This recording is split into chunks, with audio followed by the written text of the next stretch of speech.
Oh yeah, so today I got a special one going down.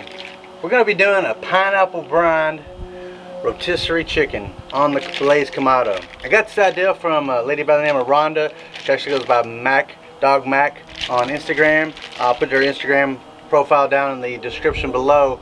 I've done pineapple with a variety of things, and I've seen some interesting things done with pineapple, but I've never done a full brine on a chicken with pineapple juice, so decided to do it this time.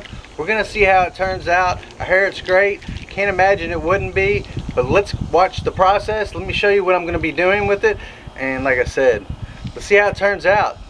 You ready? Let's go.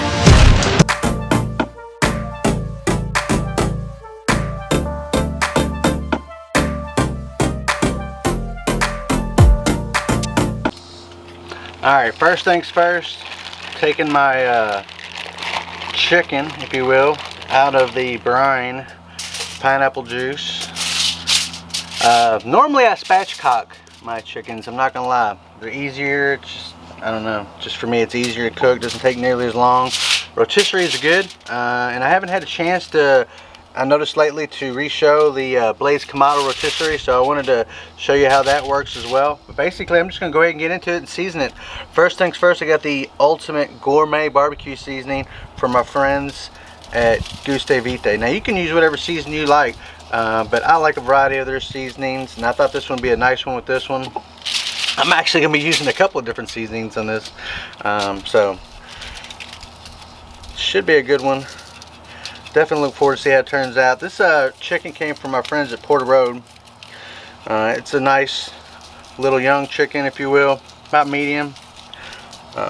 They always send me good stuff, so get all that on there, get that patted down really good.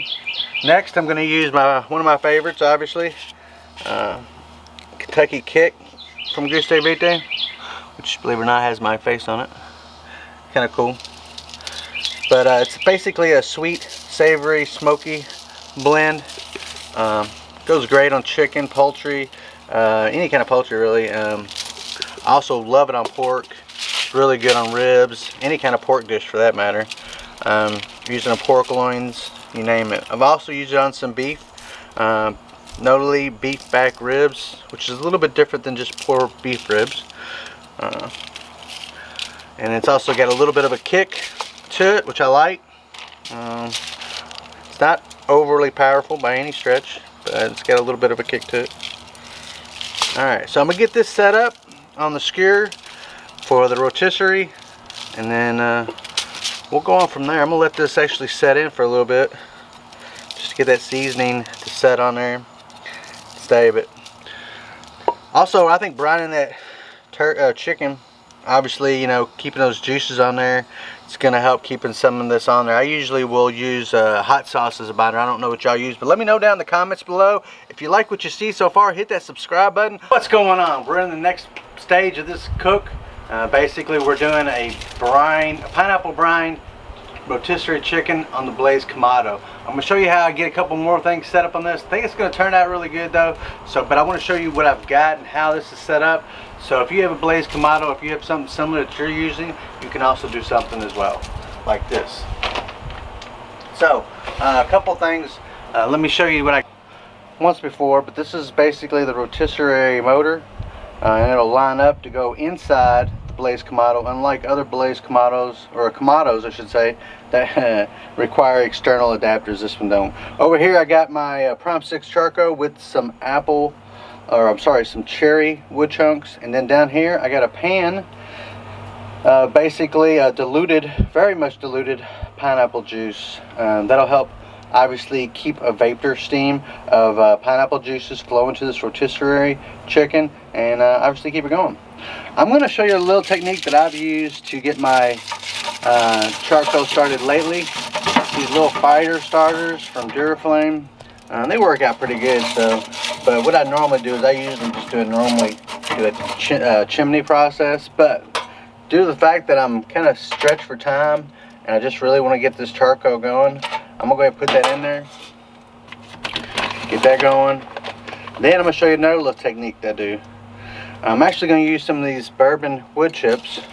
I'm going to sprinkle them around a little bit. Now I'm going to use these too for smoking purposes, but for this gig and this opportunity, I'm actually going to use these to kind of help get things going, and that'll help get the wood going without having to start a Alright, so we got this rotisserie chicken on here.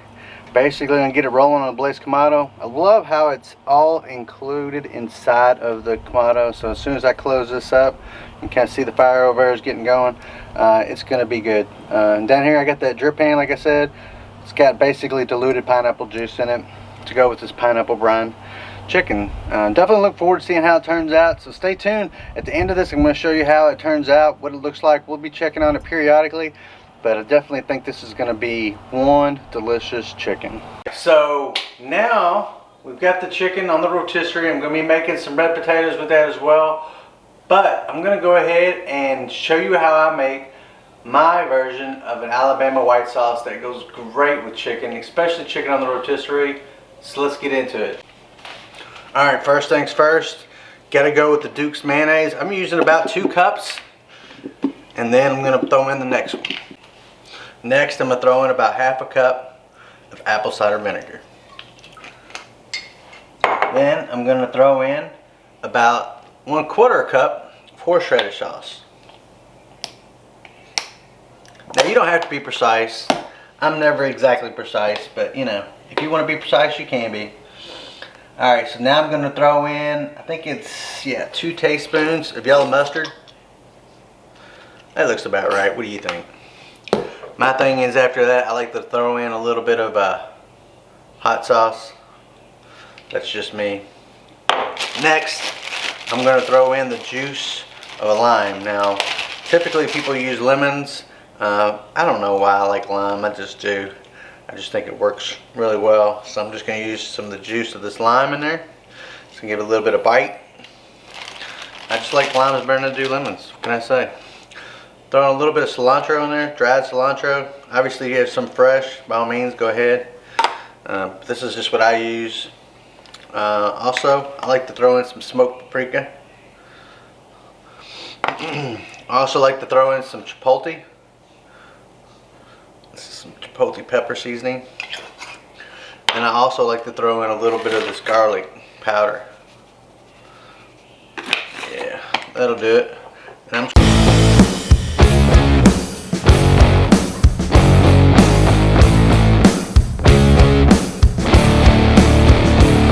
Alright, so just gonna try a little bit of this Alabama white sauce. That is so good. It's got a nice acidity flavor.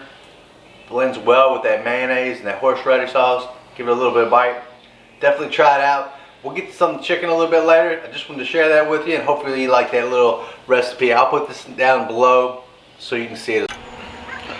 Oh yeah, our chicken's coming along nicely. You can see it. Skin's getting a little crispy. Still got a little ways to go, but it's coming along. Definitely looking forward to see how this turns out. I'm going to go ahead and probe this, kind of see where we're at. That way I can get an understanding of how much more longer we got to go, right? Alright, so right now we're at 130-ish. Check a few more areas just to make sure. Yeah, 140, 138. Oh yeah, definitely looks good. Yeah, a little under there. So we still got a little ways to go. That's fine. No problem. We still got a little time. And like I said, get the Prime 6 charcoal running hot over there. Also got those cherry wood chunks. And I also threw in some bourbon ones earlier. So rolling some smoke. That chicken definitely looks great. Can't wait to see how it turns out.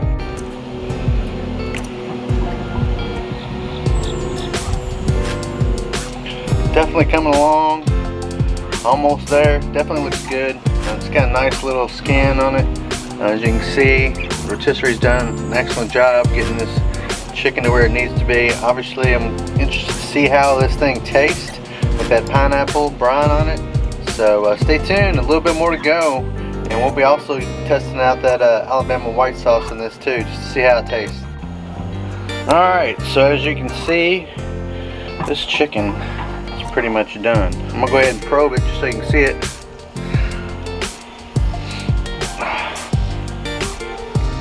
$169, $180, which is fine. Trust me, when you're cooking chicken, it's okay to go over that 165 mark, and you want to make sure you kill anything anyway. So I can assure you this will still be a juicy chicken, and it'll turn out great. So let's get to that, get this off the rotisserie, and get it ready. So, taking a couple bites. Skin's perfect. I'm just trying a little wing just to see what it tastes like. I definitely love the flavors of that seasoning. Now I'm gonna cut into the chicken and let's see how juicy it is. Alright, so got my handy dandy Delstrong knife. Just gonna start slicing into this. And I think the key is looking at your breast meat and seeing how that looks. So just gonna really slice completely into this. I don't mind breaking this apart. That's not a big deal to me. So as you can see, that thing is extremely, and I do mean extremely, juicy. So I'm just gonna slice off a little bit right here, just so you can see it up close. And as you can tell, that is one nice piece of chicken. So did the pineapple brine help? That's the question. We're about to find out. I will say this, honestly, this is probably one of the juiciest chickens I've ever had. So I'm gonna say it definitely helps. I don't think it hurts, and you can't really taste no flavors of the pineapple, in case you were wondering. It's pretty explanatory as far as it not being there, but yeah, that chicken right there is extremely tender. Alright, so my apologies, I forgot to throw a little bit of this Alabama white sauce on here, so I'm gonna do that. Perfect contrast with that chicken, adds depth, richness, and more flavor to it. So definitely try out that recipe, and like I said, it was an awesome cook. Thanks for tuning in.